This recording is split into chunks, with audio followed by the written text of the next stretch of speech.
قدرمن دوستانو دا ځوان خو به تاسو ډېر ښه پیژنئ چې حاسب ځواک نومیږي او له افغانستان سره تعلق لري. د افغانستان د لغمان ولایت دی او په ټیک ټاک باندې لایف راځي او په دغو لایفونو کې سیاسي بحثونه کوي. ډېری افغانان ورته حاسب مبارز وایي او بعضې ورته د افغانستان راتلونکی ولسمشر هم وایي. ملګرو دغه ځوان زما بالکل نه خوښیږي. زما ورسره ډېر زیات اختلافات دي او کوم قسم لایفونه چې دی کوي زه یې بالکل نه خوښومه.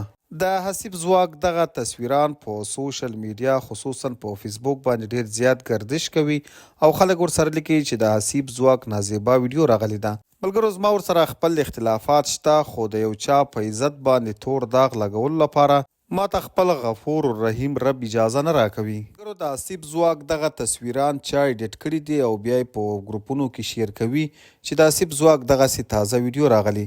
قدرمن دوستانو د حاسب ځواک بالکل داسې ویډیو نه ده راغلی. دا هسې فضول دي او پروپاګنډې دي او څوک چې هم دغسې تصویران جوړوي او بیا یې په ګروپونو کې شیر کوي دا هسې بد کوي. په چا پسې دغسې تهمت تړل او دروغ ویل ستره او کبیره ګناه ده.